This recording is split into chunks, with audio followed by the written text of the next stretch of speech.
only is she back on tour, she's a champion again. Yeah! The legend. Here's Shannon O'Keefe. Incredible. What a moment for Shannon O'Keefe.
Good morning, ladies and gentlemen. Welcome in the Old Dominion building, Richmond Raceway, as the PWBA Tour Championship rolls on here. Emil Williams Jr., Aaron Smith, and everyone else involved. Thanks for checking in as we are underway with matches 5 and 6. Originally scheduled, of course, for yesterday at 6, but due to the weather, rescheduled for this morning at 9 a.m. Eastern. They are off and running on 1 and 2, Maria Jose Rodriguez and Rocio Restrepo. 3 and 4, Diana Zavjalova and Erin McCarthy. Players chosen to start, or the option to start. What lane choice? The higher seed had that opportunity.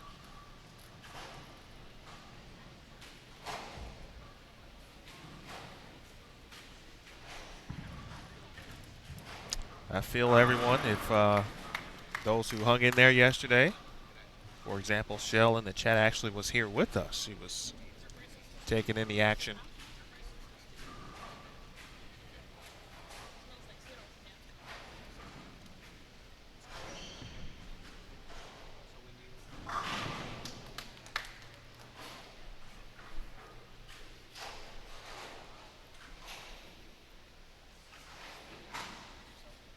So glad you made it home safely, Shell.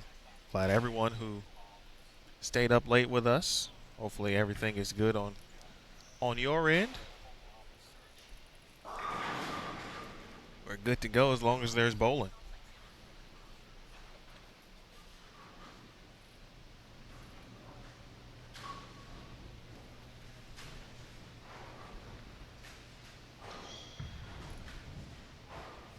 All right, Restrepo able to get a little carry. See someone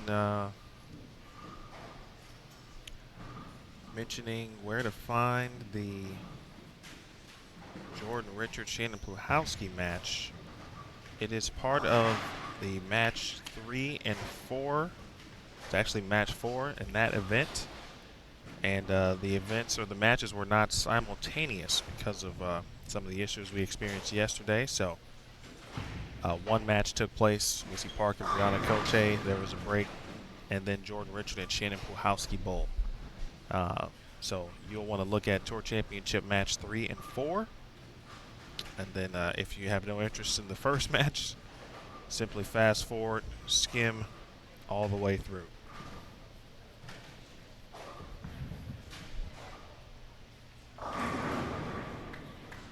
Some of our competitors here, Maria Jose Rodriguez, another consistent season and year for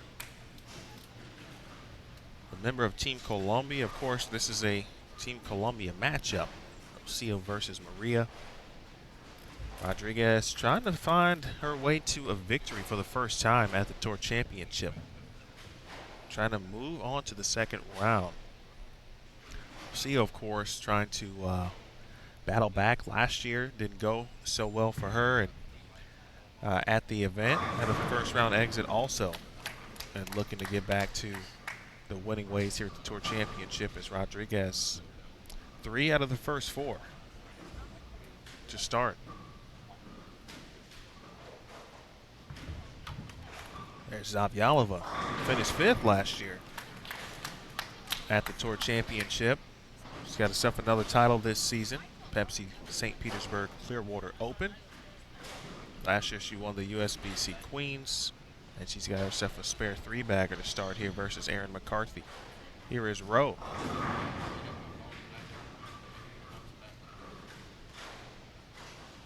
She wait there for Restrepo.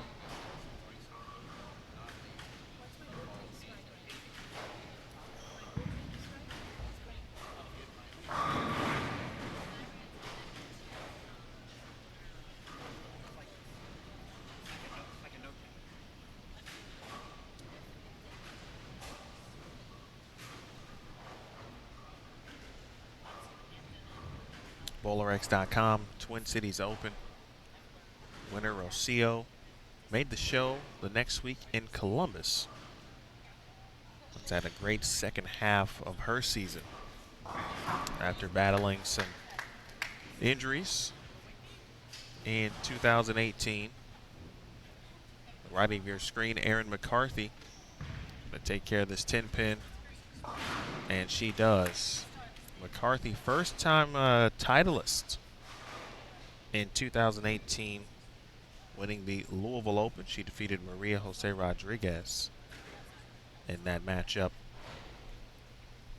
It's a little background about these 4 players, how they qualified. Rocio a champion, McCarthy a champion, Zavjalova a champion, Rodriguez qualifying again on points. And points really tell you a lot, obviously, about a player's season. They may not tell the full story in some cases, but generally they do. And for Rodriguez, just continues to be consistent. Hasn't won yet. PWBA Tour as McCarthy leaves a 2-4-5. Although she is a major champion, speaking of Rodriguez, winning the Queens a few years back.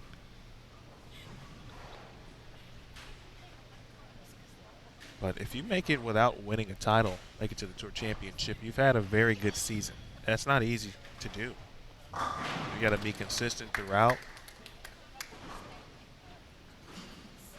I still think I saw some players, or excuse me, some fans, some folks in the chat yesterday, you know, kind of picking Maria as kind of that dark horse here at the Tour Championship. Certainly wouldn't be a bad pick, as Erin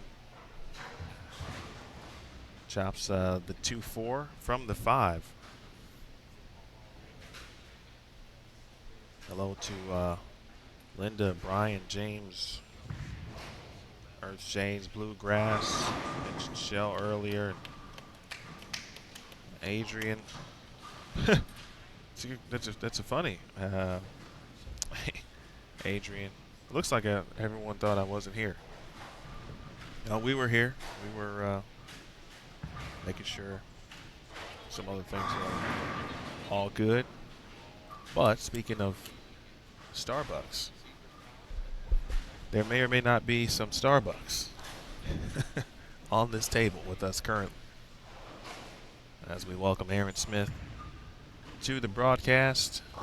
That one wide right, and a good break for Rodriguez. Just the 10 pin as the 7 falls. Aaron, how you feeling? I'm good, Emil. How are you doing, bud? I'm okay. Good morning to all the good folks in Bowl TV land. Nice and early here. Tuesday morning. Technically bonus coverage for today. Indeed. If we want to spin things positively. So excited for a nice long day. Hopefully, the weather here in Richmond cooperates with us, and by the end of the day, we'll know our top 4 for CBS Sports Network. Open frame for Rodriguez. Open in the 6th, missed the dime. And now Restrepo, who is clean, trying to take advantage here. The format, best of 5. Each match, the first to win 3 games will move on. 16 players total. That's what we started with yesterday. Updated bracket, of course, online. Be sure to check that out. PWBA.com/live. Easy link to it in the event description below the video. It's shot there from Zavjalova. Here's Restrepo. And Rowe gonna get the 10 out here early in the 6th frame. Our winners yesterday, Kelly Kulick defeated Josie Barnes in match number 1. 3 games to 2. Liz Colkin defeated Lindsay Boomershine 3 games to 2 in match number 2. Good shot there from McCarthy. Her 2nd strike on the board here, game 1. Then we saw Missy Parkin defeat Brianna Cote 3 games to 2. And in our final match of the evening yesterday, saw Jordan Richard, the Rookie of the Year, defeat Shannon Pluhowski 3 games to 0. This is the completion of round 1. Again, had to move some things around, reschedule due to the weather. Once these matches are complete, we'll begin at noon with round 2, and we'll be back on our original schedule. McCarthy. And some trouble here early for Aaron. I think based off of that last match we saw last night, I think these 2 matchups are going to be very interesting, because we can already see all these players have already pretty much migrated to 3rd arrow and left, and we saw Jordan Richard have so much success basically starting off there last night against Jordan Richard. Of course, she was going up against Shannon Pluhowski.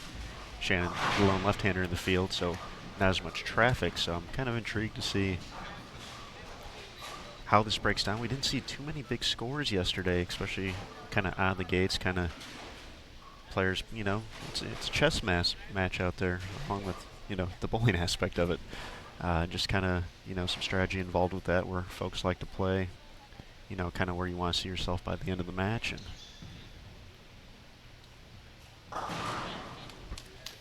think folks tried to play a little bit more conservative in those first few matches to start the day yesterday, so I think some folks might have been watching late last night on Bowl TV, seeing Jordan's success getting a little bit further in. See if they can sustain it here Tuesday morning.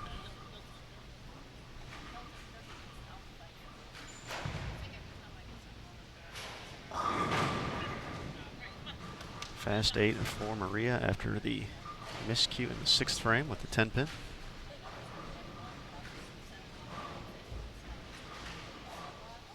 Again, the pattern this week, 40 feet in length. Kegel current oil being used. believe right around 23 mils.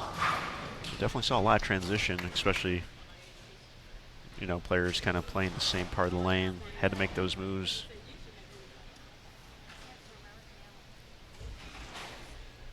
But, you know, talking to Nick Hoagland before, he said, you know, there's going to be multiple ways to attack this pattern for the right-handers. Essentially, you could get into almost 3 zones to start. We've seen a little bit of that throughout the course as DZ gets the mixer clean through 8. In great shape to take game 1.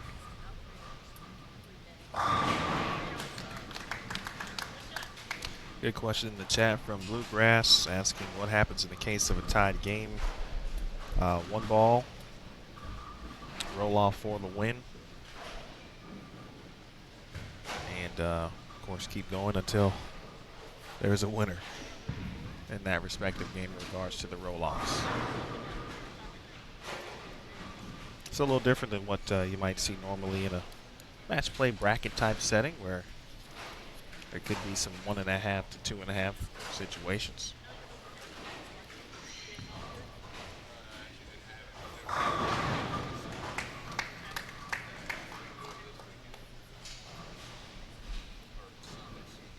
Aaron, you mentioned Jay Rich, and needless to say, she's been actually one of the great talking points of the PWBA Tour.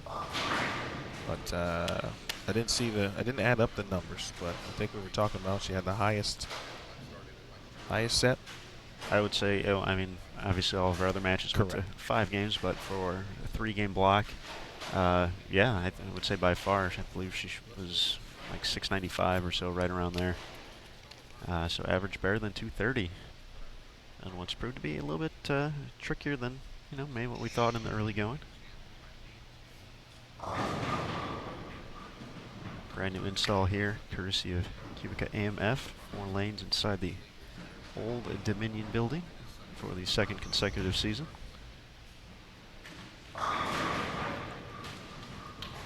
So from McCarthy, now this is information time.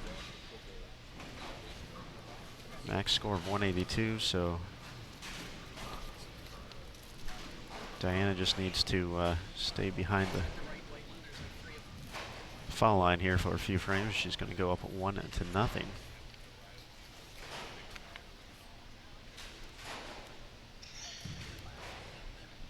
little bit closer here on 1 and 2. So Rocio cleans up the 7-pin.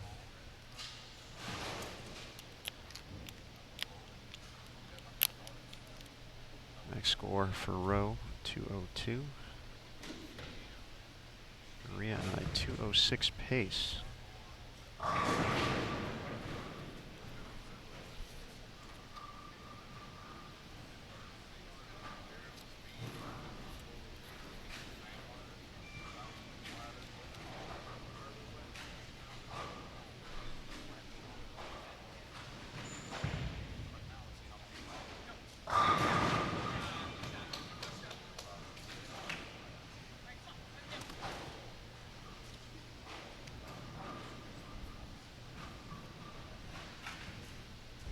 Not sure if that was frustration with the shot or the carry for Maria. Once again, just needs to stay clean here. Good count. Back on the 10-pin there after the miss in the 6th frame.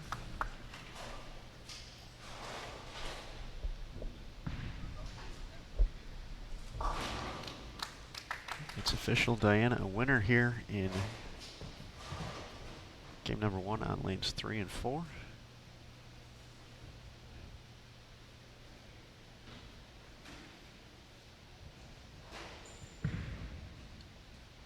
Diana's out there. Seen a lot of 210s this week, so flirting with disaster there for a quick moment, but just the 2-pin spare and 8 would shut out Rocio.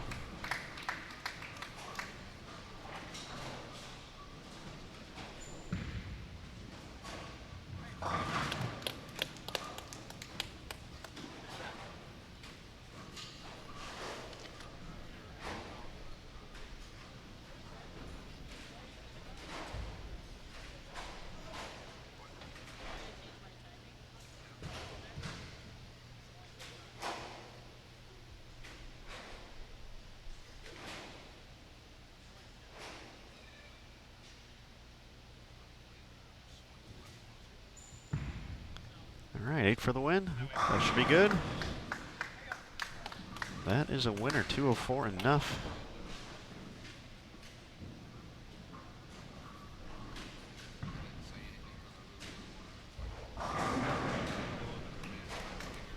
Diana trying some different things here. Looking ahead. Definitely one of the interesting parts with the best of 5 format. You know, essentially if a game is not going your way, you have the opportunity to, don't want to say bail out on it, but an opportunity to learn more. Try different things.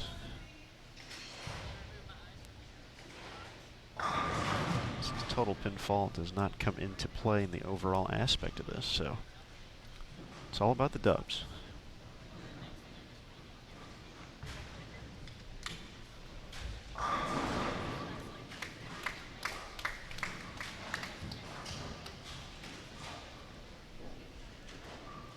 $229 a winner for Diana.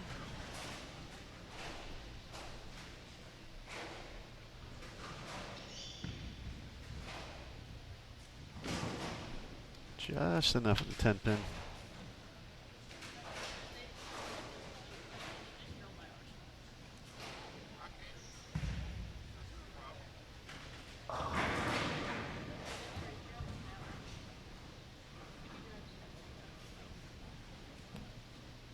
Definitely will be seeing an adjustment from McCarthy.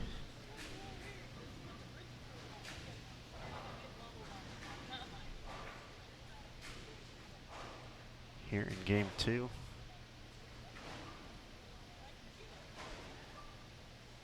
Just 3 strikes along the way. Ball change here for Rowe. That one mixed him up.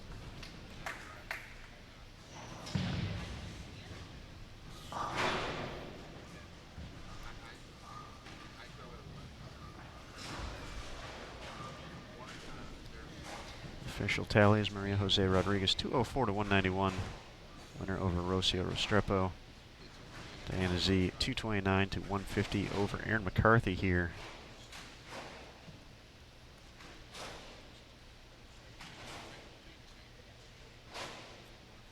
Game 1 in this best of 5.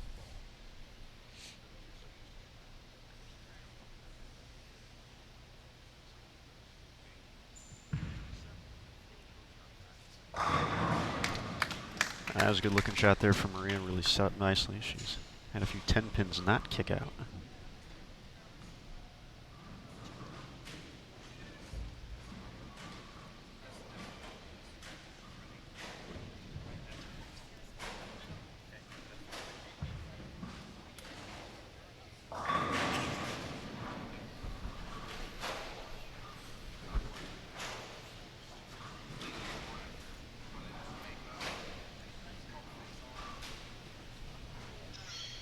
Rocio's going to stick with that ball change. Like what you saw on the fill, another mixer.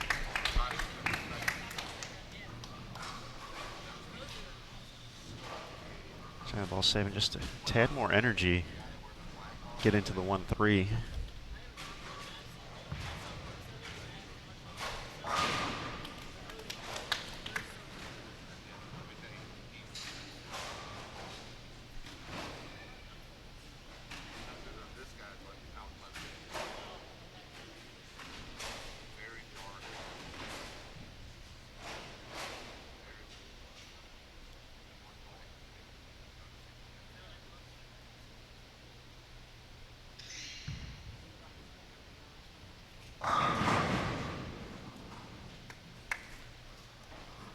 Still having trouble with those corner pins. See the move here from McCarthy. I was surprised she didn't take the opportunity with the split in the 10th frame to try something else. Ended up just going to her spare ball to take the 2. See that as a an opportunity to gain a little bit more information, try something.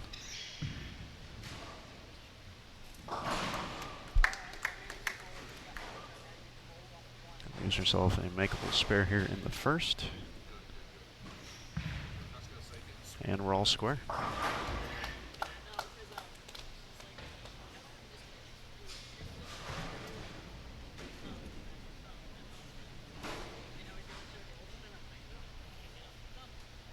Think about the Tour Championship, Aaron, and we see it every year, of course. And that's why it is so important for the players to want to get here.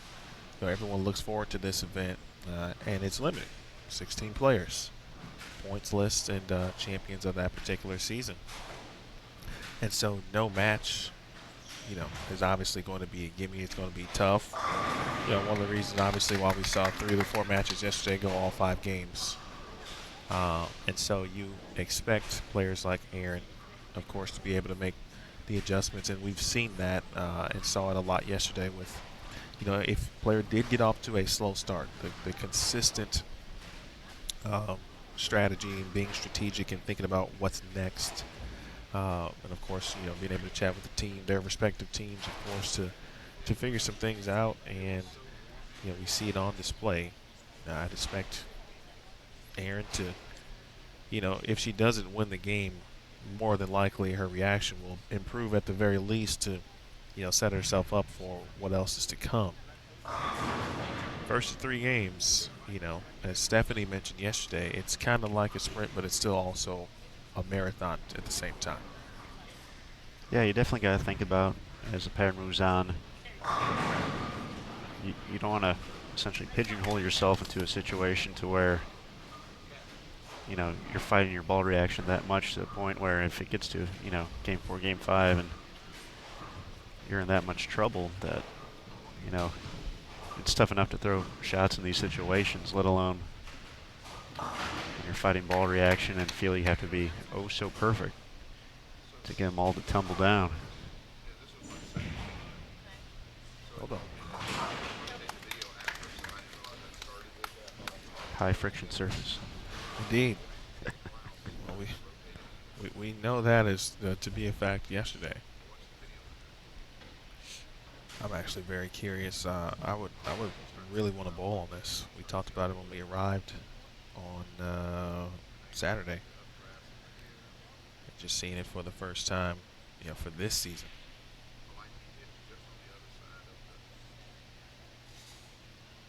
Diana's going to step off for a second. The down lane distraction had appeared and going to reset. Rose going to step up. Gone light mixer last 2 times on this lane.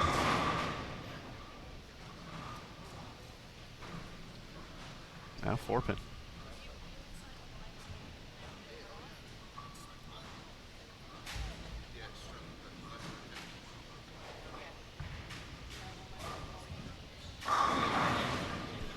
Shot. Pin wiggling.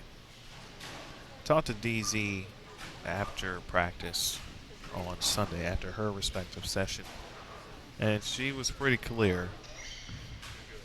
She said she enjoyed and liked her ball reaction and felt that it was very good to the point where it was going to be tough to beat her if she threw it well. She also said she did throw some bad shots in practice, and obviously if she's throwing more of those versus the good ones, it'll be the other way around in that sense. So she liked her look. How much of it is different today? Could be, certainly, and more than likely it is, because of all the other variables, of course, that take place. And your players always talk about how many times the pattern is laid down. It gets tighter generally each time.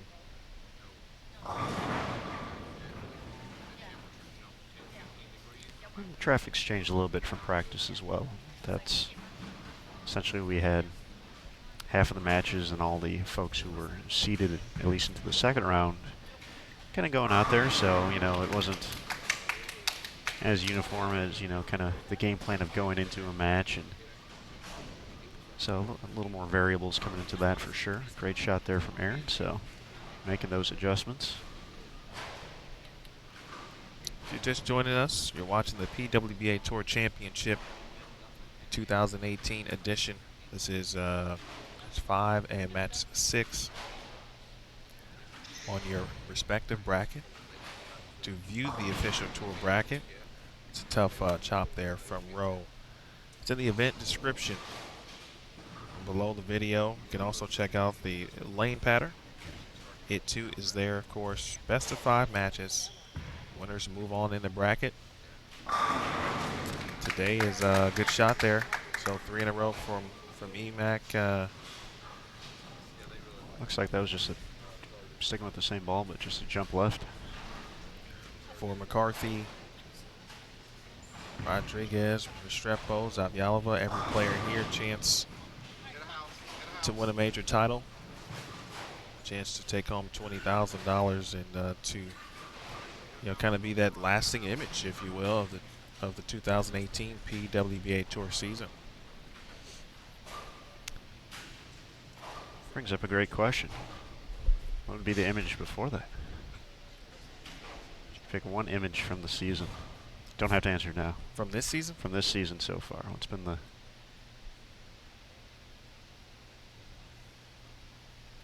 telling tale of 2018 leading up to these moments?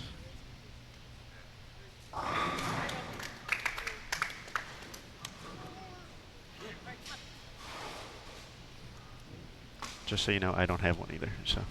Yeah, that's a tough one. I just took what you said and ran with it. So. Yeah, well, with respect to this event, I mean, since it's not over yet, it's hard. But ho ho ho! How about that? How about that? Finals tomorrow night, Wednesday night, 8 p.m. Eastern, CBS Sports Network. We've got a long way to go before we get there. And plenty of matches to go through as well today. Great shot there from Maria. Kind of had that few flat 10s in there in game number 1, but ball's reading the mid lane a little bit quicker and setting up nicely. Really advantage, looking to go up 2-0.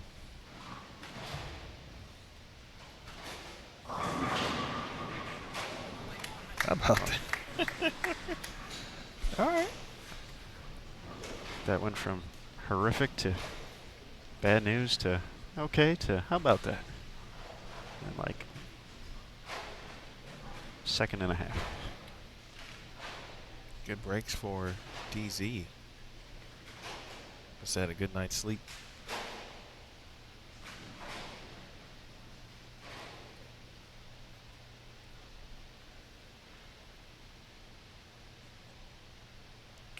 Taking some tape out, some McCarthy get it going on lane 4. It's got a hook.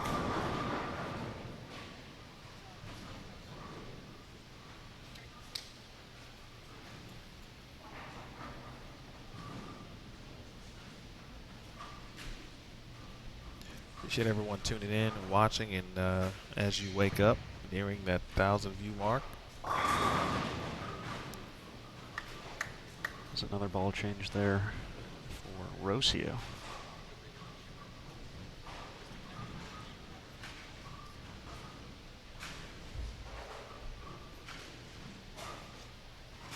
One thing we definitely have seen a lot in the past 2 days is players not afraid to make that move into the bag, get the next ball in line.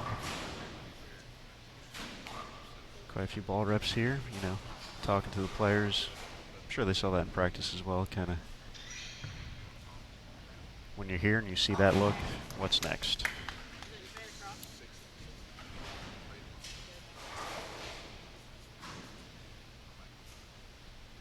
Yeah, at this event, you can't. There's no tomorrow, especially, it's also single elimination. So you've got to really do all you can, really, quote unquote, as you've heard the phrase, no stone left unturned. You can't leave anything in the bag. You don't want to second guess yourself, and then also think about, well, what if I had done this? By that time, obviously, it would be too late.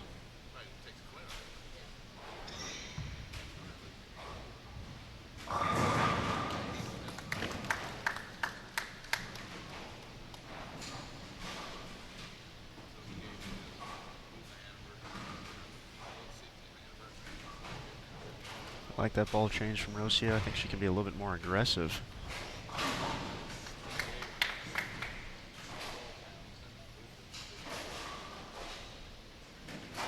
She's going to need it. Maria's been pretty good here.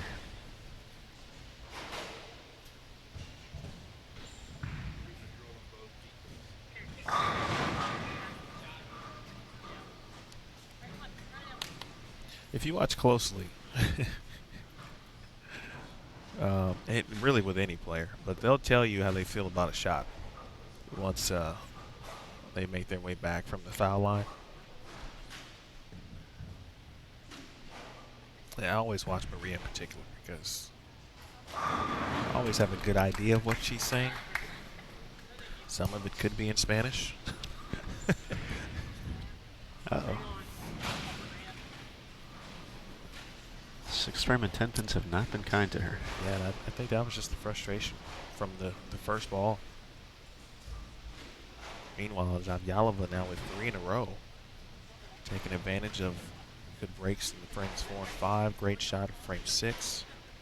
And now looking for 4 in a row. Here she steps up in frame number 7. We got some folks watching from all over the world. She's in Japan and China. 10 p.m. in those areas. So you've had a good day at this point. Appreciate you spending some of your remaining portion of the evening with us here on Bowl TV. Zavjalova. It's the 10 out. 4 in a row. And going back to Queens, she's a 2-time champion at that event, and she's talked about it. How in this environment, this head-to-head match play situation, you know, obviously that's 3-game total pinfall. Queens, best of 5 here. She feels she's going up against you, she can beat you. She has that confidence. She enjoys being in these situations, taking on that pressure, and it's, you know, the track record shows. Even going back to last year here at the Tour Championship, making her best run at the TV show, finishing just a match short.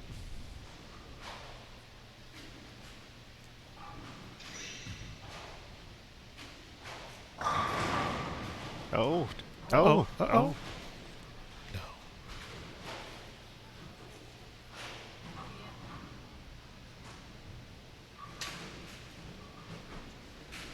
We have a Brandy Silva checking. E. Silva. Hi, Brandy. Bronze Nick back in business, checking us out this morning. Appreciate it. Brian McLean. Actually, Brian mentioned in your, he talked about what the image could be up until this point of the tour season. He mentioned the 267, 265 Sonoma County final between Shannon O'Keefe and That was Verity Crawley. that was pretty good. That's a good nomination. Absolutely. The 2 highest games of the week in the final match. I got Rob chimed in as well. Although I'm not, I don't know what Rob was talking about. If he was talking about Verity there.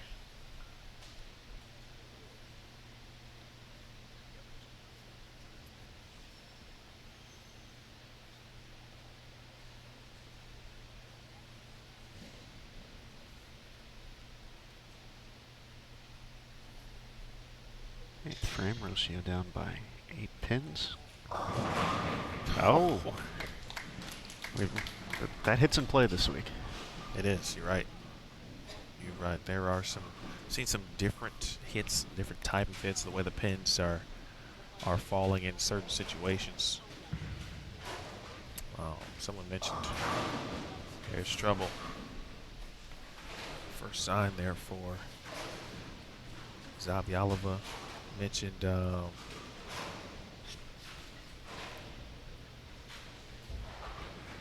differences between the new and old surfaces. All right, good break. The older surfaces tend to obviously have a defined track area. bowlers at a respective center tend to play in that particular area, and that kind of becomes the track. New installs, obviously, there is no track. And so generally a little bit more friction. Not a lot of hold. And there's some knowledgeable individuals in this chat who can expound upon that as well. But definitely high friction surface this week. But I talked to some of the reps earlier in the week, and they anticipated that the lanes would begin to play tighter as the days went on, as the matches went on. Talked to Mike Devaney on Sunday. Talked about that a little bit. Rob Gotcho of Ebonite yesterday mentioned how the lanes, at least early on, seemed to kind of play very similar to the install last year at this building in 2017.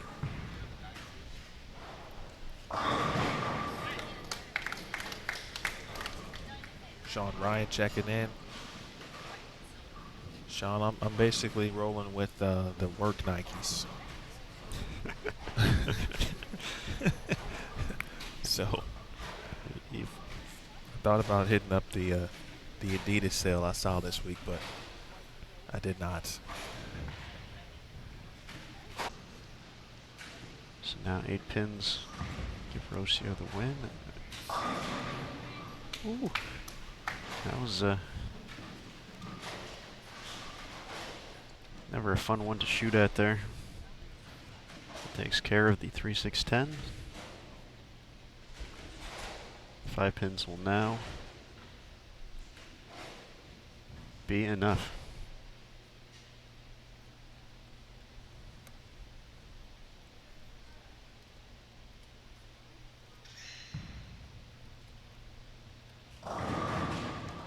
It's going to be a win.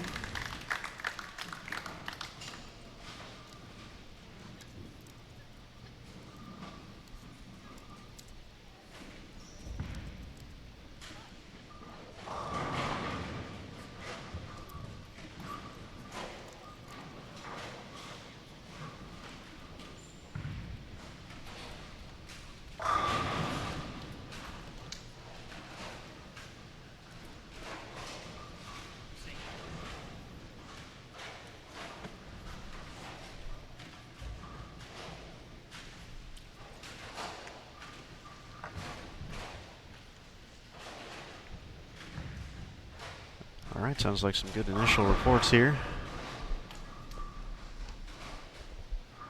We like it. Seeing the goods back for me now. Working well again. Sun is shining. All right. We'll take it.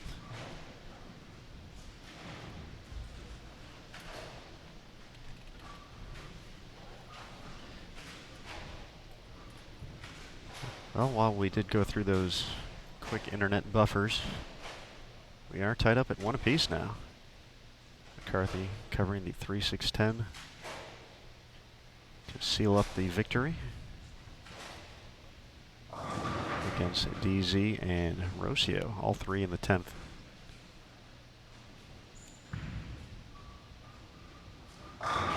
To even it up against her teammate on Team Columbia.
all good, Smith?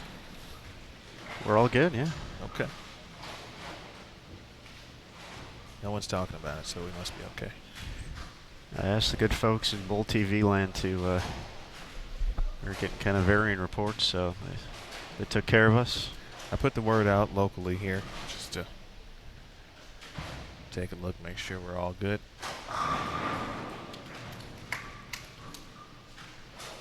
We're all good with a bunch of strikes here to kick off game 3. Yeah, we come back to 1-1 across the board.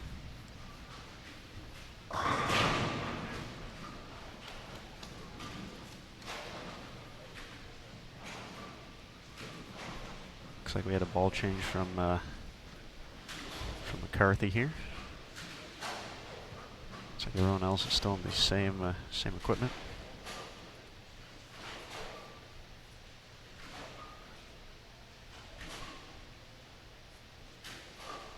You mentioned it at the top of this broadcast, Aaron, in regards to just some of the transition that these players might see because of where they're playing.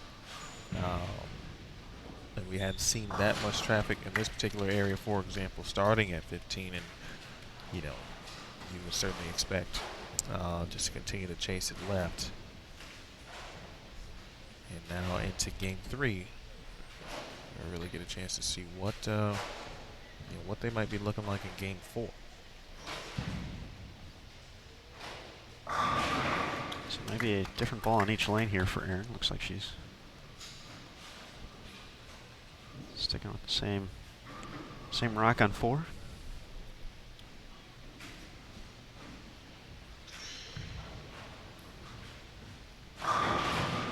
This was a great ball change for Rocio midway through game 2.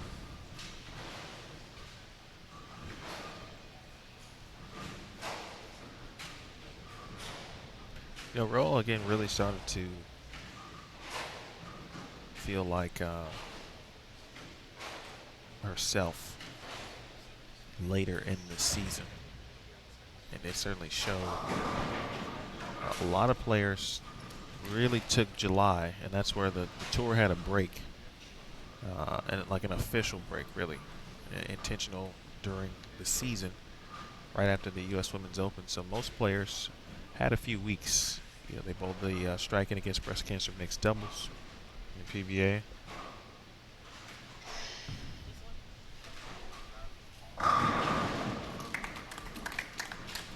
Mixed doubles event, and that was at the end of July. So the players really, and for those who didn't bowl, had the full month, but for those who did, had a solid 3 weeks. If they weren't doing anything else, obviously, in their normal schedules. But someone like Diana really made a major change. She talked about her footwork and making some changes there, and she came right out, won the Pepsi St. Pete Clearwater Open first event in the second half in August. Then Roe, who also worked on some things, the shot there from Rodriguez, she wins the second event in August, and that's the BowlerX.com Twin Cities Open. So players really did what they were supposed to do in that regard, and had some time, felt like they needed to make some changes. There was enough time to feel comfortable, and it resulted in a lot of success for, that's just 2 examples, but several more. Zavjalova starts with 3 in a row. Yeah, and talking to Rocio a little bit in Minnesota at that stop, she had been fighting some health issues throughout the course of the season, and obviously that's what you always want to get that right first. You want to be feeling good out there, feeling healthy, but she ended up working a little bit with her pitches span, kind of tinkering around with that a little bit, and kind of really got to where she liked it and had a good feel. And then she's out there competing, definitely wears every shot on her sleeve. You can see the emotion.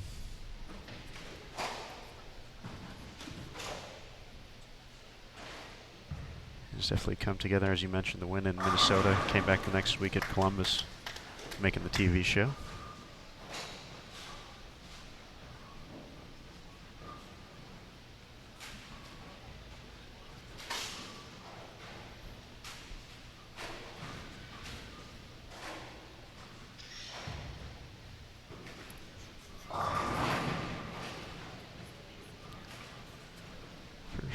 sign of trouble there. 3-6-9-10.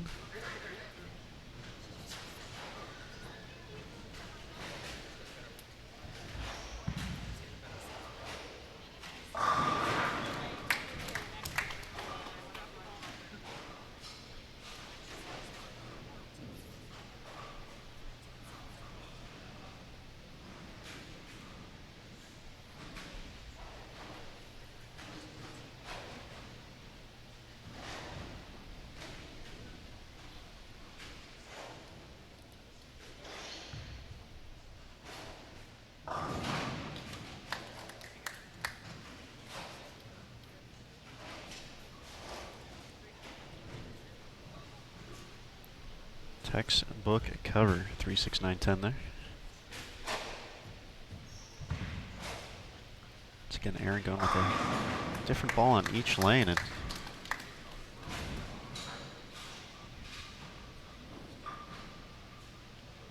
situation developing on 3 and 4.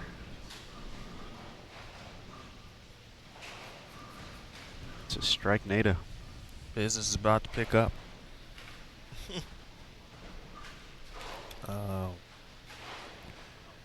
No doubt about that. Someone mentioned in the chat earlier, when Erin sees it, she's tough to beat. She can rattle off the strikes, and so can Diana. They both do it slightly differently.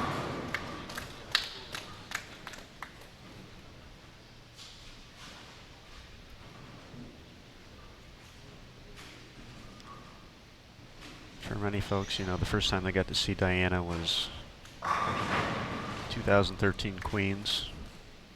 Kind of a breakout performance for her, and obviously major title, big time stuff. But talk about her strike, and go back on the YouTube, check out the 2014 Intercollegiate Singles Championship. She's still bowling for Weber International. Ended up winning that title on TV, shooting games of 290 and 289. I believe it was 22 in a row on television, which is sizable. You usually do pretty good if you do that.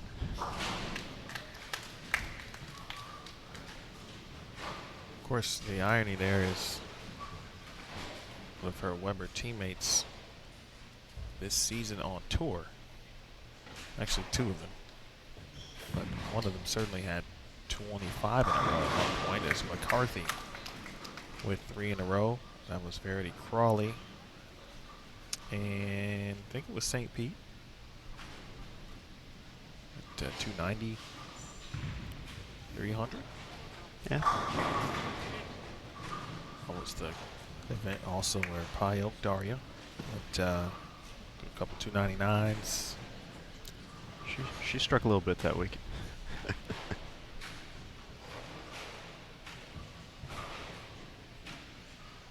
definitely got ourselves a game. Meanwhile, 1 and 2. Right now, I think Maria going through a bit of trying to get comfortable again.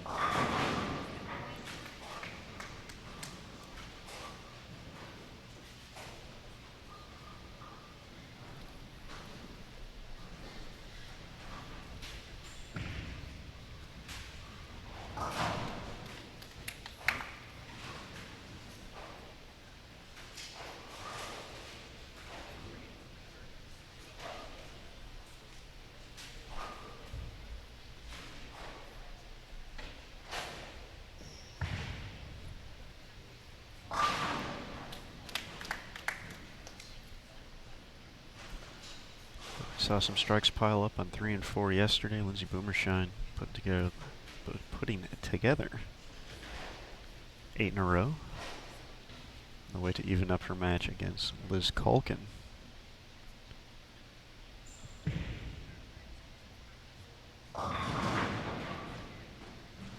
There's more trouble.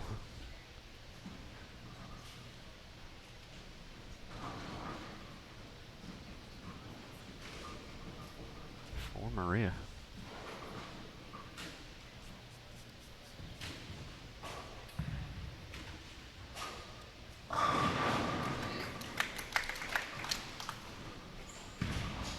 felt that was so good. I thought about using your phrase right there, but I don't. It might have been too early. I'm trying to work on this, just to. Not that I was going to say it, but I kind of thought you might say it. But it was too early, so you didn't say it. So the Mike Breen special. It's always, you know, you just got to time it. But 10th frame obviously would be appropriate. Restrepo. 1 and 2, not looking like 3 and 4 right now.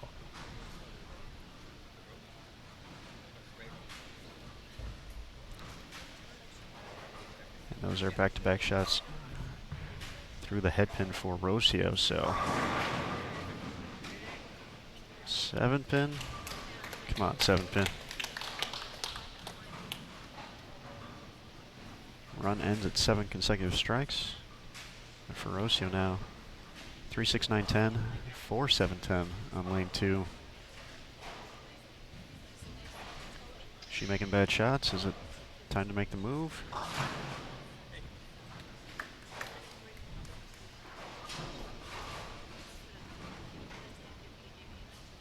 She does have to finish this game on that lane, so.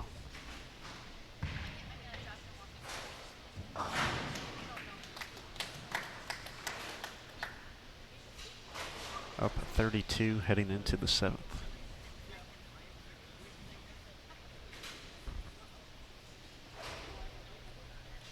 You know, game 3 so pivotal,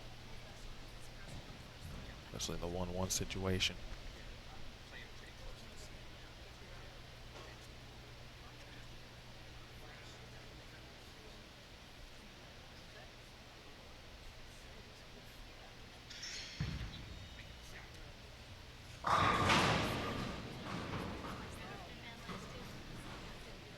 It's been a battle of carry and getting comfortable on 1 and 2, and I think both players pretty comfortable on 3 and 4, but obviously making the good shots. Tell right away that that wasn't one of Erin's best efforts. Quickly stood up at the line.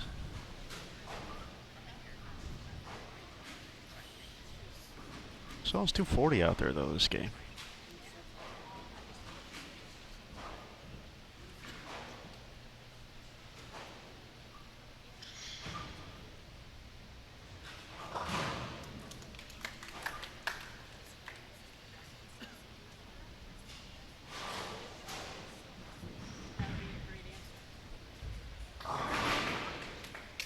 If anyone is curious, I know obviously there's a got the action in front of you, but at the bottom of the scoreboards, the game tallies do scroll.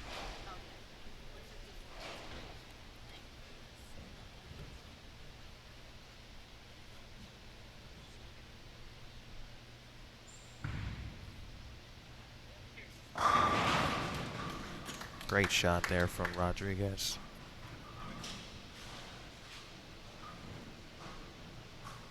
Both Ro and Maria competed for Team Colombia, most recently at the Central American Caribbean Games in late July. Actually, of course, that caused them, due to some travel delays, came back from, I forgot where the event was at this point.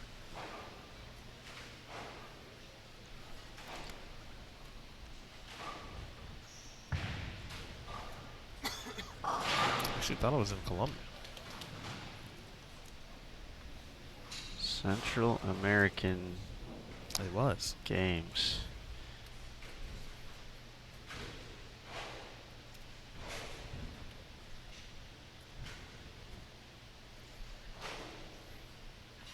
You are correct, good sir. But nonetheless, that caused them to miss the first round of the St. Pete Clearwater event, so they had every intention to bowl and did bowl round 2 to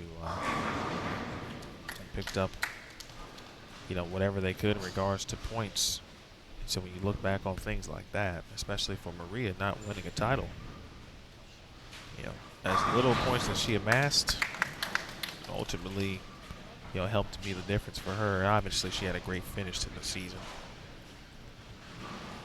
Big time double right there.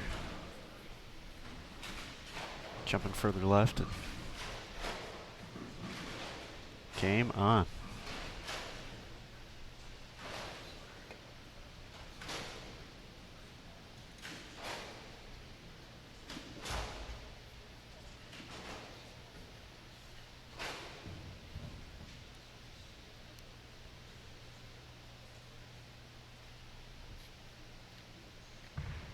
This will essentially give Diana the W. Now up 2-1.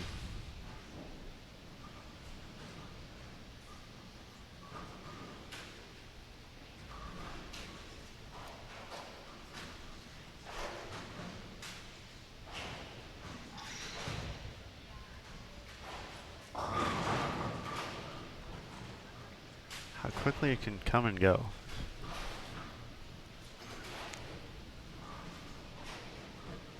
We saw some big time shots at the end of game 2. For Rocio, looked like made the right ball change, and all of a sudden this keg of oil doing some things out there. And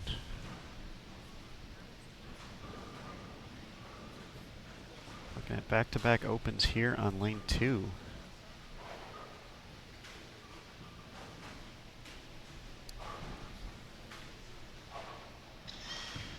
Match swings in Maria's favor just like that.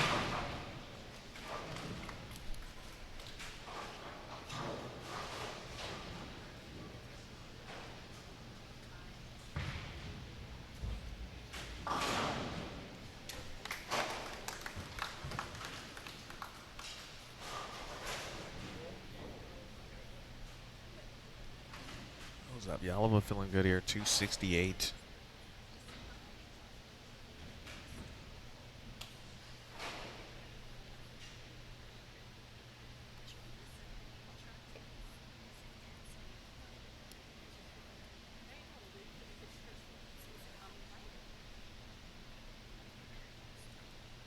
Kind of no surprise there. DZ coming into the event, 16 career games.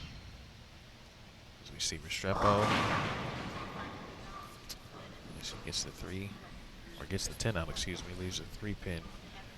Diana averaged 222.75. Was her career average coming into the Tour Championship. And 10 back for McCarthy.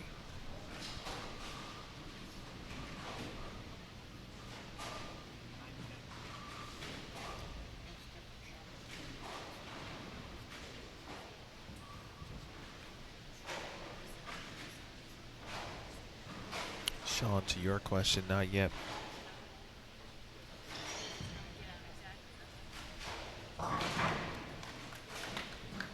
We'll have a better opportunity as we get further into the day.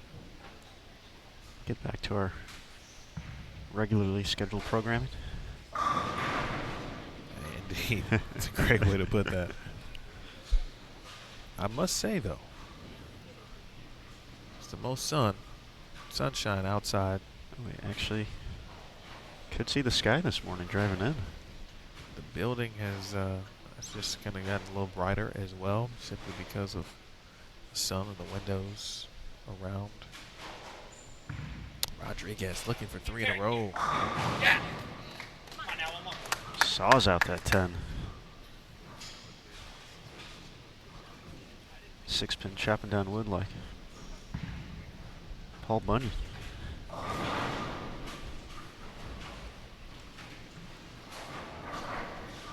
.229 for McCarthy, and that's been that's a winner most of the time. Yeah. Almost it's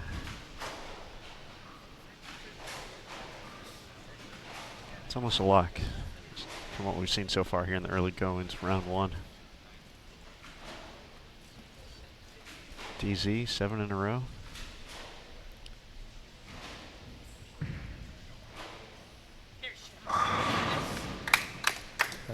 That's one of those 4 right there. That's Maria. Just a zone left of Rocio now.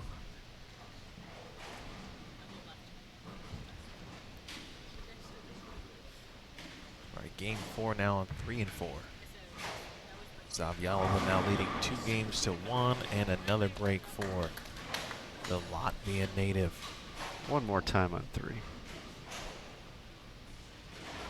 Hey, listen, man, breaks Gotta take him. are so important. Count here's gonna get the win for Maria. She's gonna go up 2-1. Best Rocio can get to is 1 at 94 here.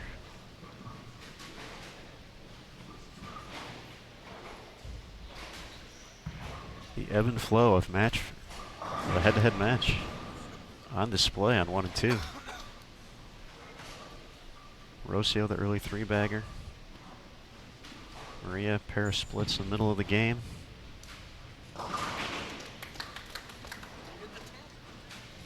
Split bug bites Rocio back half of that game. Maria finds a late 4-bagger. Yeah. You know, this sport, it changes in a heartbeat. But this is an important 10th frame for Restrepo. The reason being, of course, you know, the opportunity to make some moves, try some things. She's already made a ball change here, so. Now trying to stave off elimination. Come back and win a match.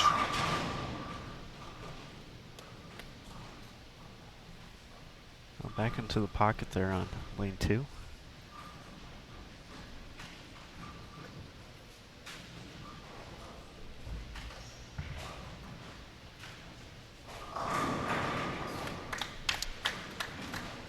You could have said the same thing, obviously, for McCarthy's 10th frame, but, you know, not much you can do there except maybe get a look at something different simply because, but, you know, Erin looked pretty lined up, but Diana was just that much better in that situation.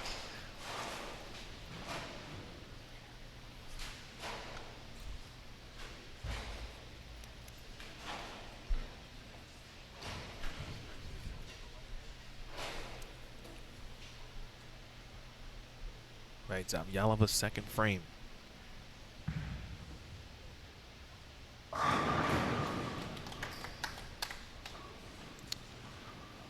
Let's see.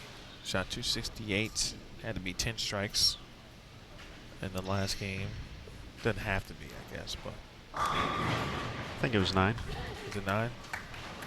She had 8 out of 9, got the first one in the 10th. So she would have had 10, then she would have been in the 270s.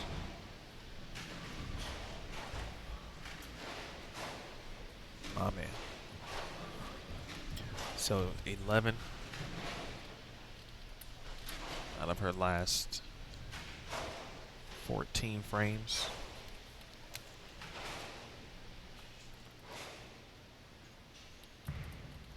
Looking for 3 in a row.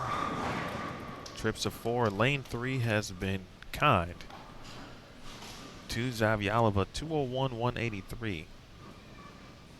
Official final between Maria and Rocio, and Rodriguez, again, who has yet to advance to the 2nd round. And her appearances at the Tour Championship, she's been there a couple times. Now on the verge of doing so, leading 2 games to 1. McCarthy.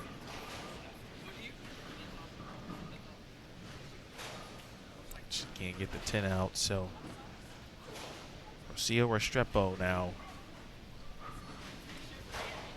Pride of Colombia.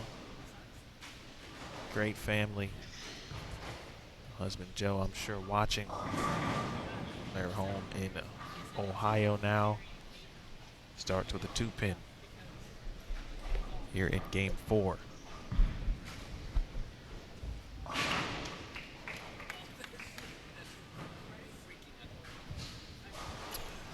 Ashton, so far so good. Please don't place any bad juju on us. There is the expectation of rain today, though, at around 1 p.m., if I'm not mistaken.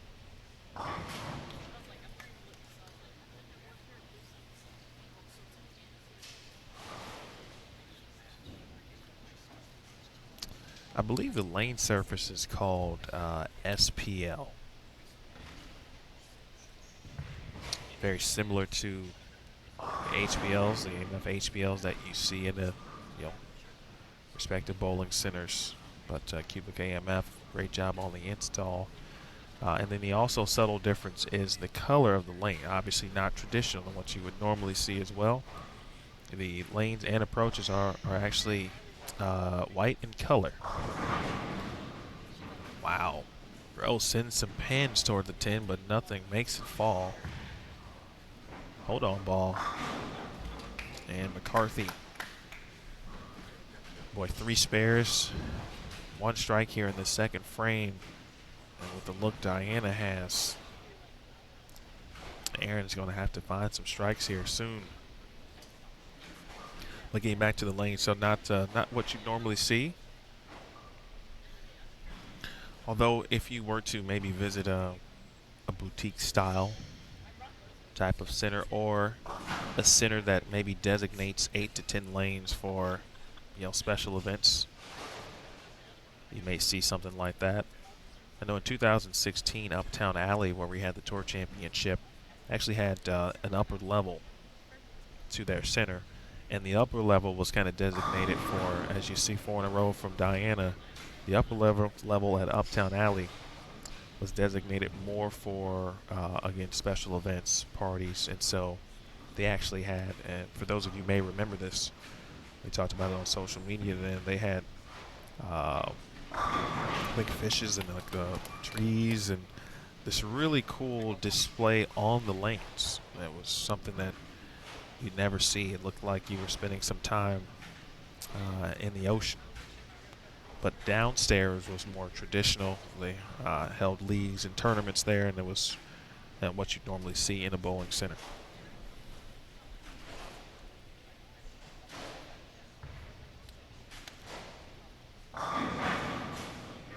All right, wiggle on the 10.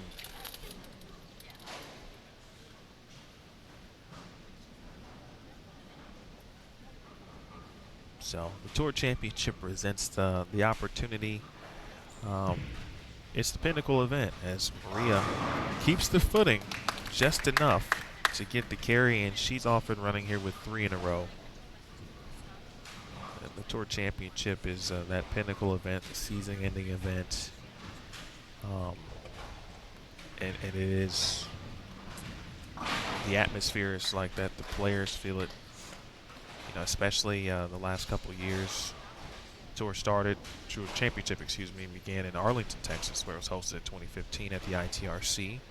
Then moved to Richmond, as we just mentioned, 2 seasons ago in 2016 at Uptown Alley. Last year was the first time we were here at Richmond Raceway and utilizing the Old Dominion building. Good shot from Rowe, first one of this game. And we're back here again at Richmond Raceway in conjunction with NASCAR races. There are 2 this weekend here. The first ever NASCAR playoff event here in Richmond. It's a 4-6 now for McCarthy, and time is kind of slowly leaving McCarthy here.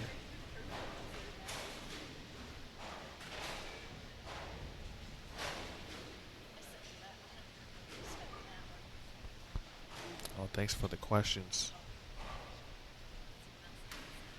But to that point, the event should have a big time feel. Best shot perhaps maybe in a couple of games for Rowe, and she might have found the right combination and trying to stave off elimination here. McCarthy really had no choice on. She tried to go for it there, and she's gonna need some help from Diana.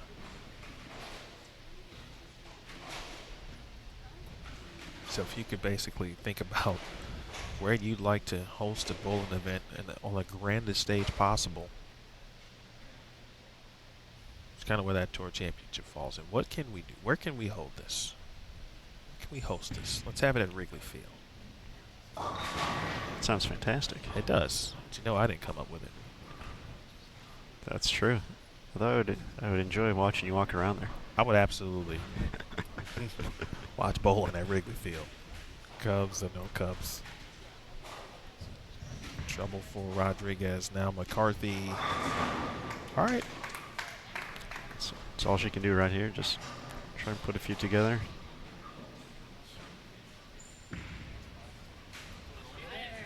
See if Diana takes her foot off the gas. Interesting enough that Maria's spare ball there didn't actually hook at the end of the pattern that time. We've seen that obviously a lot and thought maybe he would hook just enough, to kick into the 3 and take out the 7.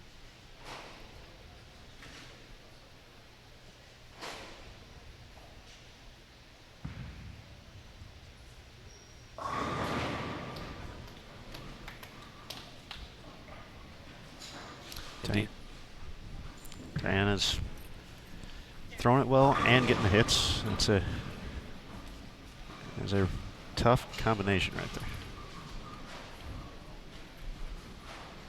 Yeah, Scott definitely had the Masters there at Miller Park. So, of course, the U.S. Women's Open was at the what is now AT&T Stadium in Arlington, Texas. That was in 2011. 11, yep. Of course, the next year is on the streets of Reno. Didn't sound good.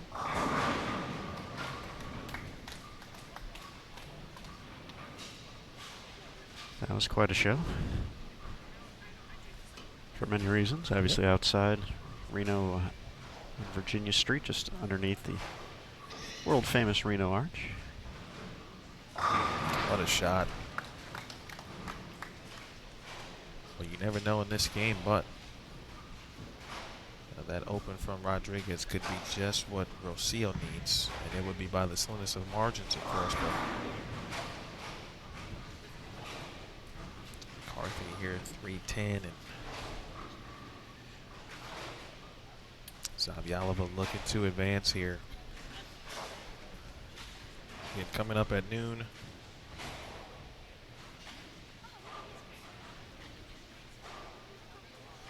We'll begin round 2.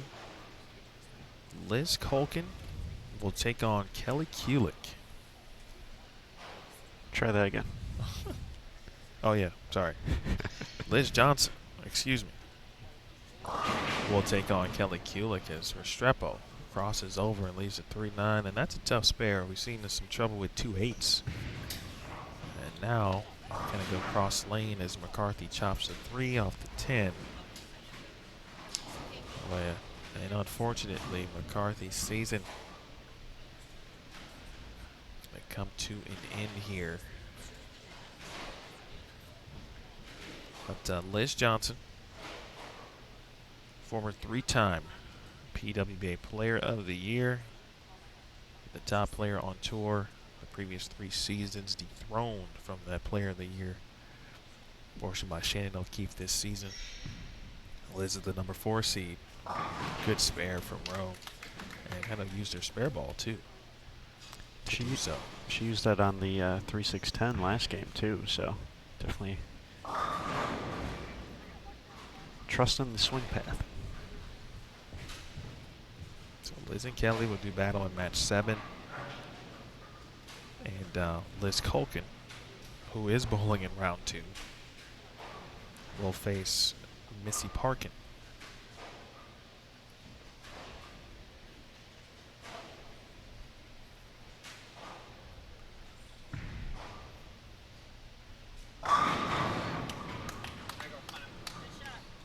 Another great shot there for Rodriguez. Trying to close out Restrepo here.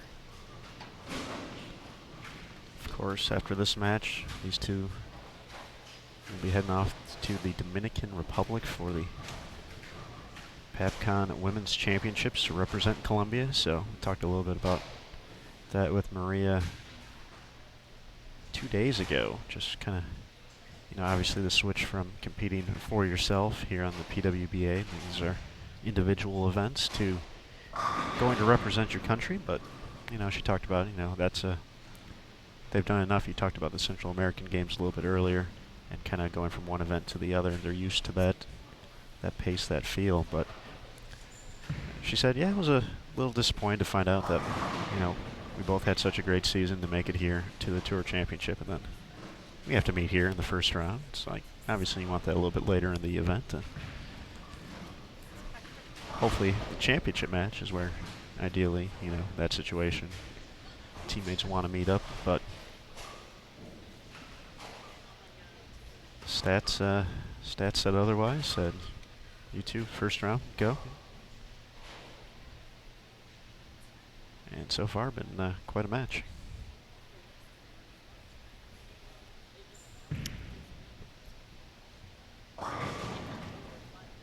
Open frame there for Rodriguez. Lonnie, to your question, Kelly and Liz Johnson, that is, will bowl at noon Eastern time.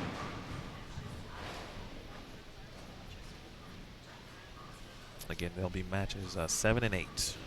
Kelly Kulik, Liz Johnson, Liz Colkin, Missy Parkin. The winner of these respective matches,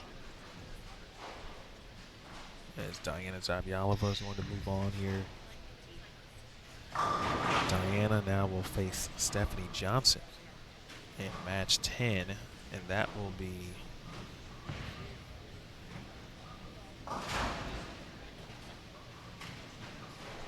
at 3 p.m. today, that is. And Jordan Richard will face the winner of the Rocio Restrepo Maria Jose Rodriguez match. So,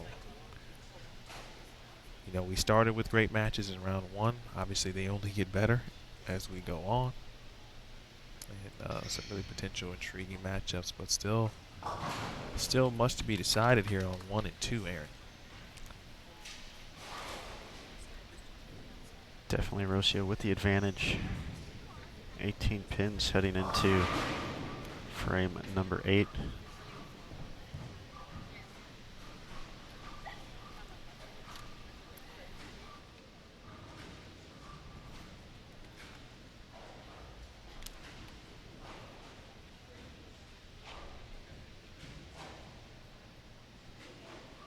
She's up on the approach, ready for her shot. Just made a bad shot last time when this line pulled it.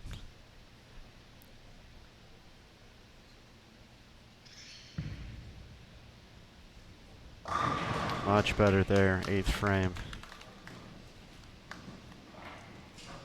Big strike to keep the pressure on.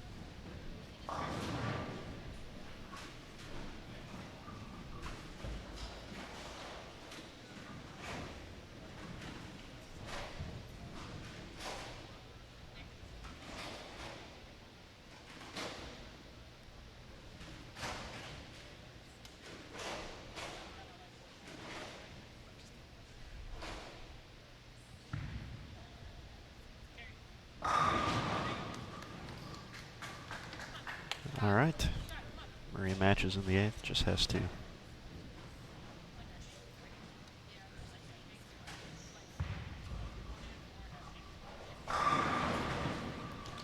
put up one more here, keep the pressure on her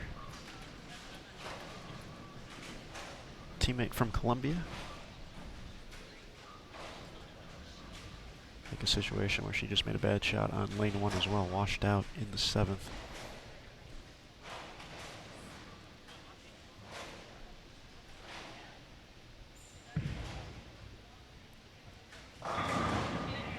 Gets to the 1-3, mixes him around, 7-pin.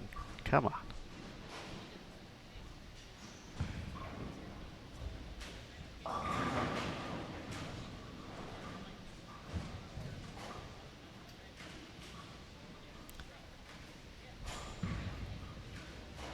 Spare for Maria, gives her a max of 208. Rocio on a 2:16 pace, so she's able to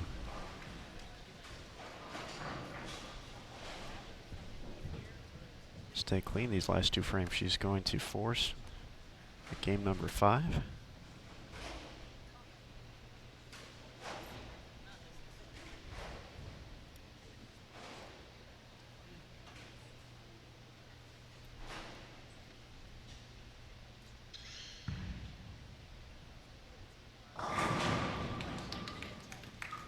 Big time double.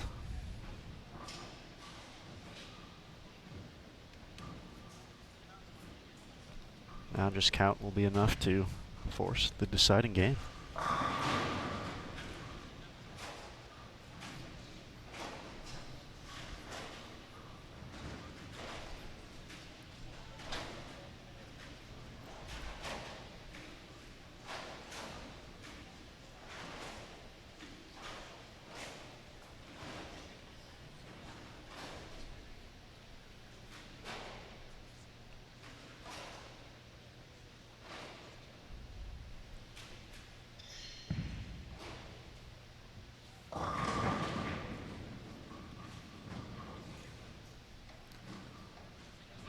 Eight is going to be enough. 202, 210. Game 5. Game 5 will not be necessary on 3 and 4. Diana going to move on, set up that matchup against Stephanie Johnson in match 10.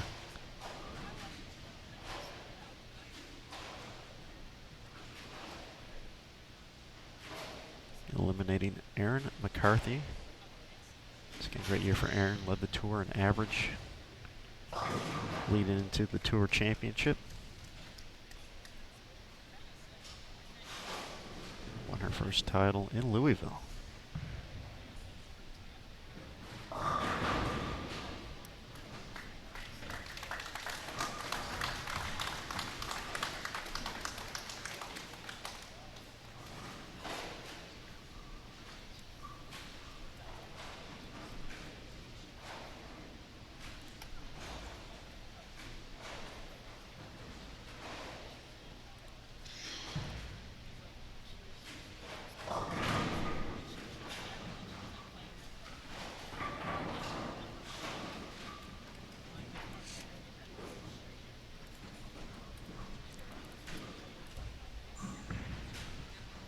So far, we have to say Diana put together the most dominating performance in round 1.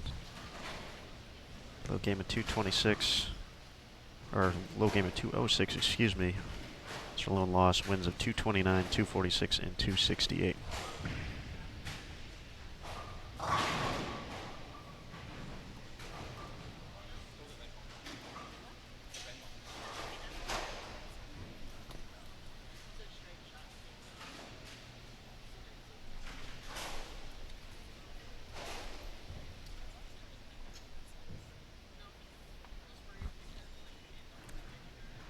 Nathan Bohr, the ball rep.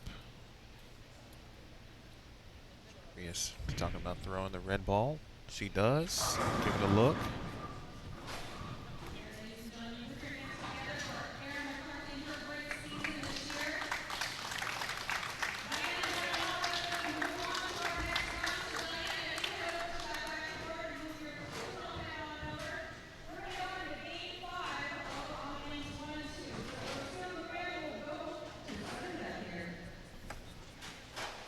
All right, game 5.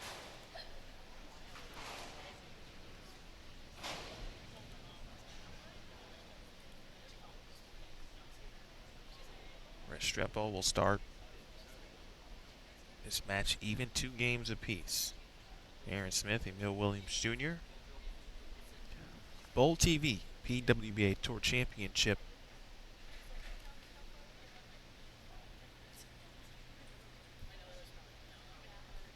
As we complete round number 1 officially here with this final game. All right, good break.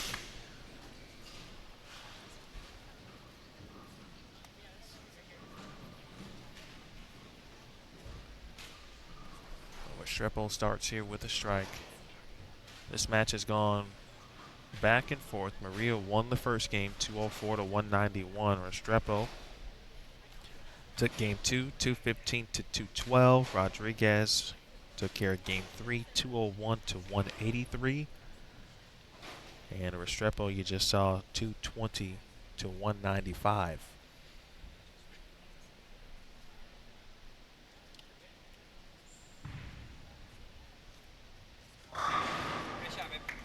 All right, nice shot there from Rodriguez. He does keep the same ball.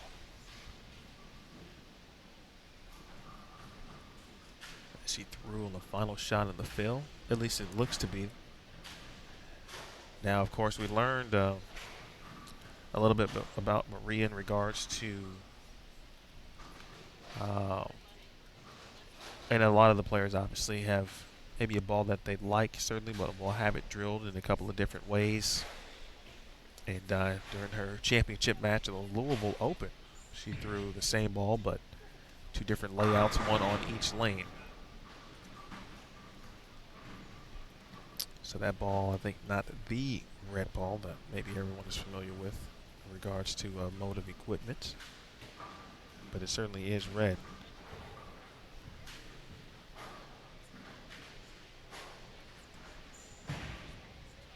Look out. Well, I think that might be Rodriguez's 3rd. At least 2, but I think 3rd.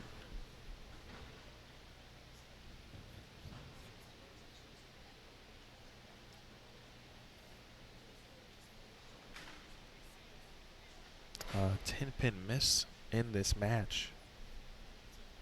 One early here. Let's see if Restrepo.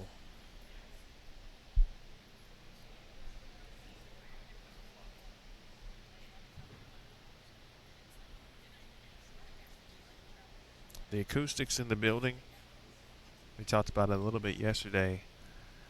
It's not necessarily dome-shaped and all, but obviously it's an arena-type setting, so the ceilings are very high. Of course, bleachers are round, so if you do drop something, I think what we just heard may have even hit the ground. You can hear it if there's only one match going.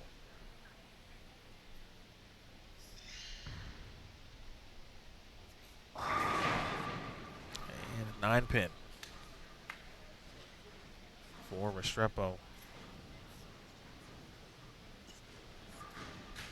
Probably something like that, Scott. But for her, you know, after losing game 1, it's sounds like all bets are off at that point. I think for both players, everyone's watching them. Just talked about potential distractions, things falling, etc. So they got to be able to just kind of hone in, focus. In this case, if you do need to stop, do what you need to do. As Restrepo takes care of the 9-pin.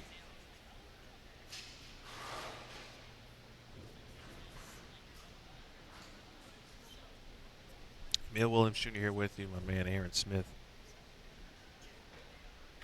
You hear AA run a lot.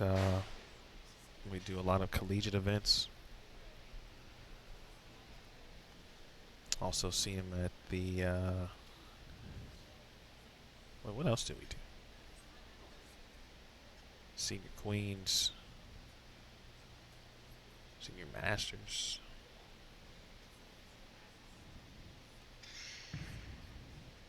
That looks good. All right, she trips a 4. Team trials.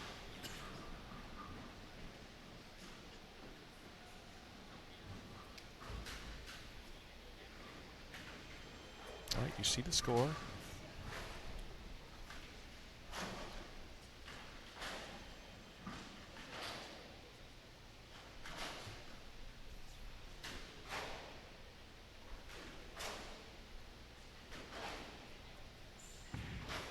Rodriguez trying to bounce back here, able to carry the 7.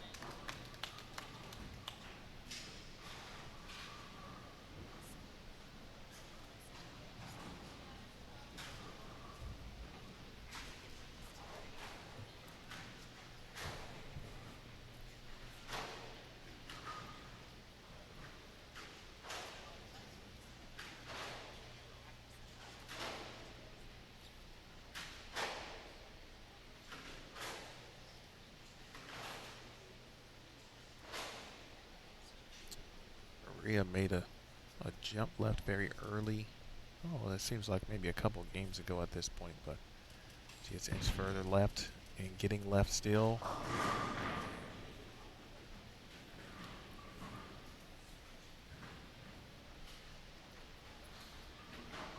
Touch wide there, 2-4-10.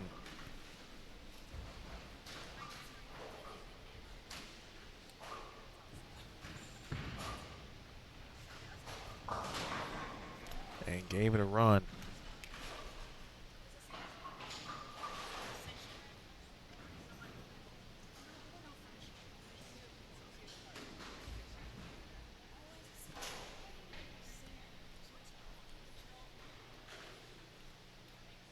Six in the fourth.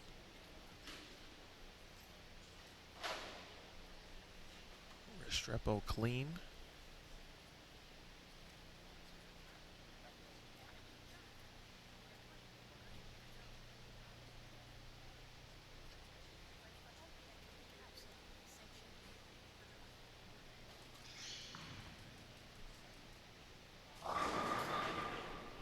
Wow, and Restrepo. 2-8-10.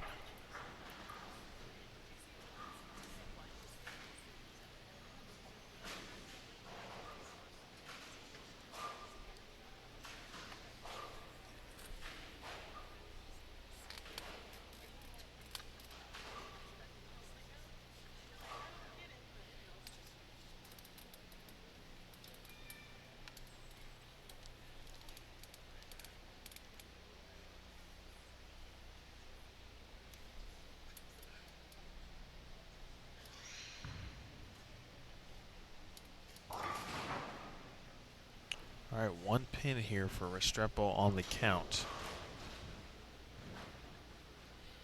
So if you are taking a look at your bracket, it's been one match to be decided, which is this one here in round number one. So all winners. Again, Kelly Kulik, Missy Parkin, Jordan Richard, Diana Zavjalova, and we await Maria or Rocio.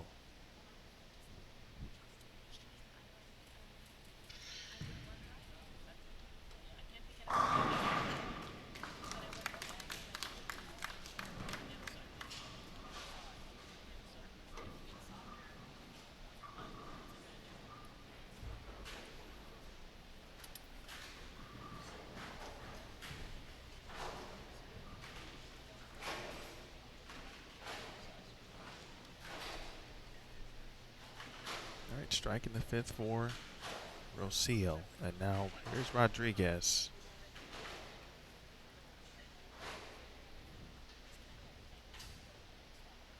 Well, you can tell this match means a lot to both players.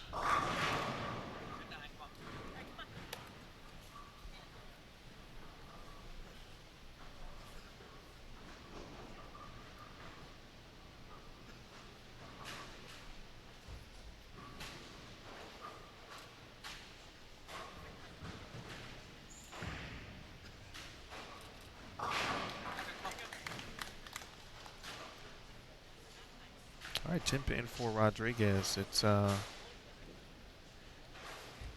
little tense right now. Obviously, both players know each other.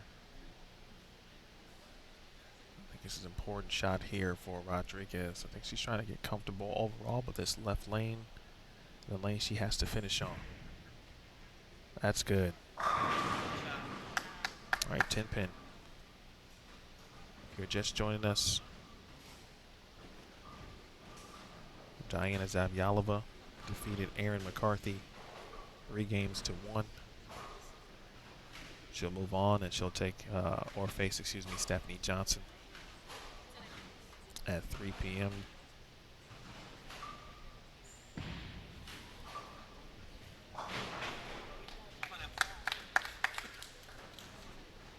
That has been one of the bugs today for Rodriguez. But she takes care of the 10 pin there.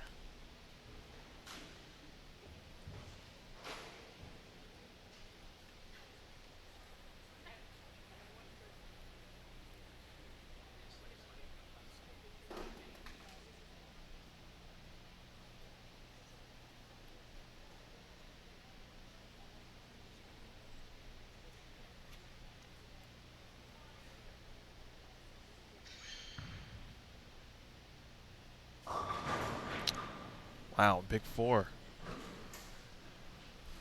And the way Restrepo kind of walked that one off a little bit, I think she thought that was good.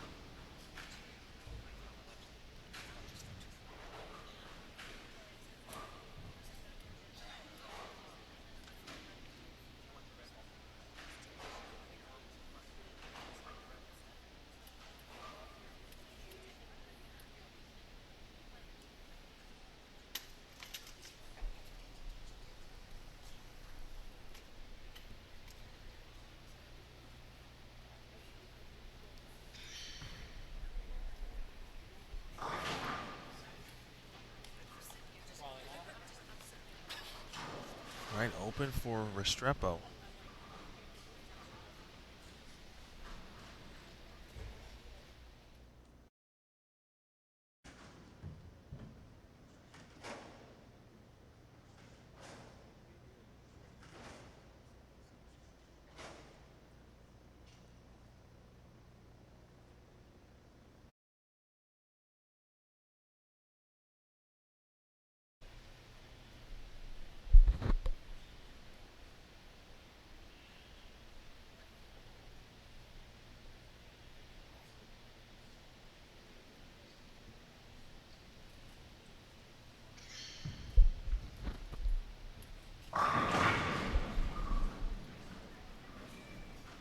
Well, this match, it's one of those where you can't put your finger on it. And with every shot, the tenser it gets. And either player has bowled bad. But I think we're at a point now from a lane play perspective and where they're trying to play, and obviously they've thrown some good shots, and now carry has become an issue. If you miss left a little, if you get slow with it a little, you're in danger of leaving something. And now a missed 10-pin from Restrepo in the 7th.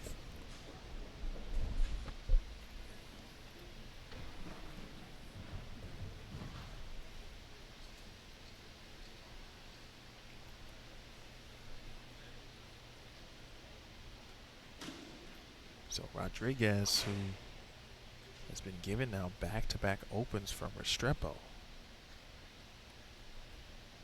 they get a chance to take control here in Game 5, best of 5. Best shot of the match for Rodriguez.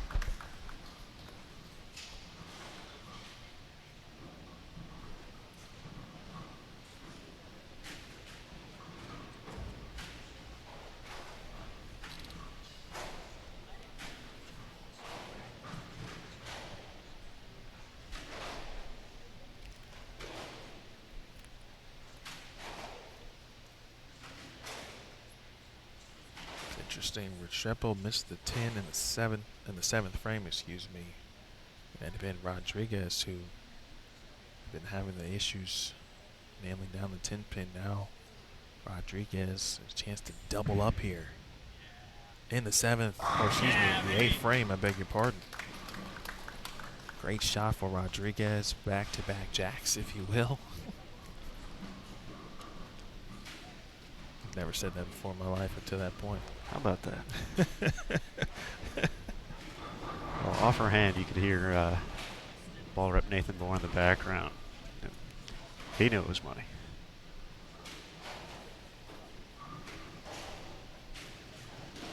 And result, a big-time double. Big-time moment.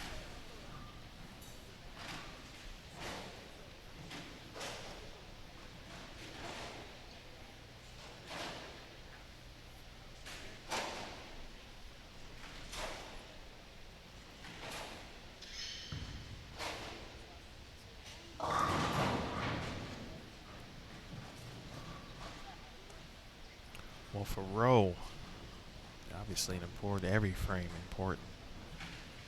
As she gets further away here from Rodriguez, high score now moves to 181.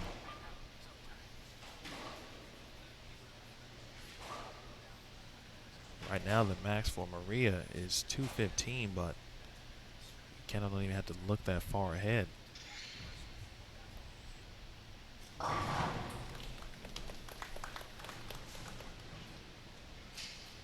Currently 180, 185 pace, 184 technically.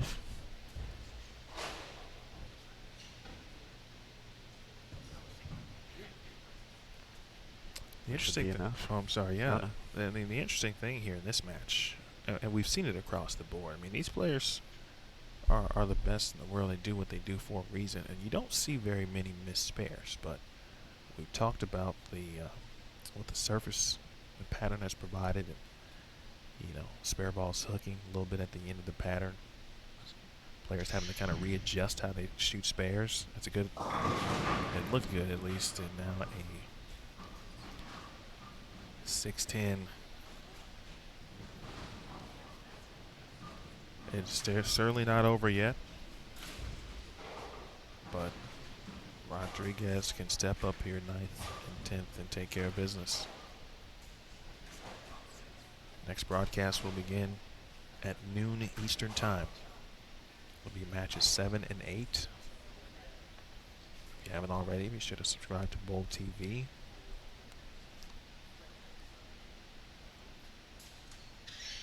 And the time for the friendly reminder that Kelly Kulik, Liz Johnson matchup coming up next. Yeah, I think that's must-see TV. You're getting it in the second round. Last year, that was a potential championship matchup. And you'll see it here in round number 2. That's match 7. Match 8 will feature U.S. Women's Open champion this year, Liz Colkin, taking on Missy Parkin.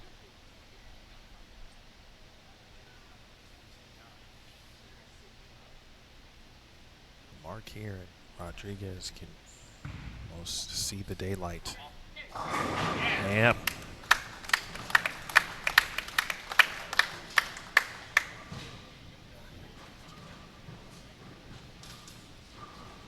Yeah, just a few pins here.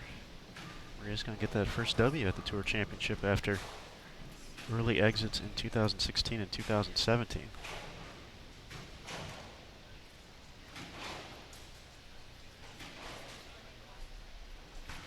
Maria was visibly frustrated after the 4th frame.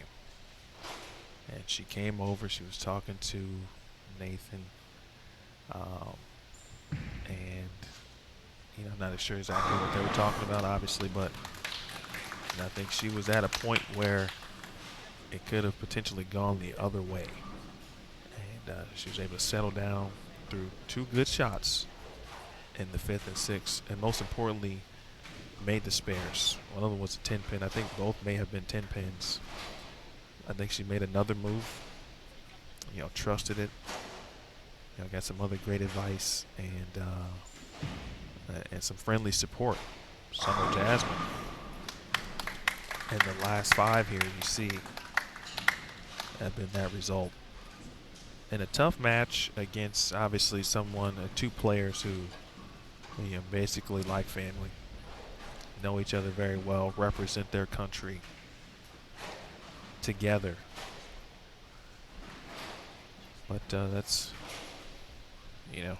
just put another great match on what's been a very good, intriguing, entertaining, and unexpected, because of some weather, Tour Championship to this point.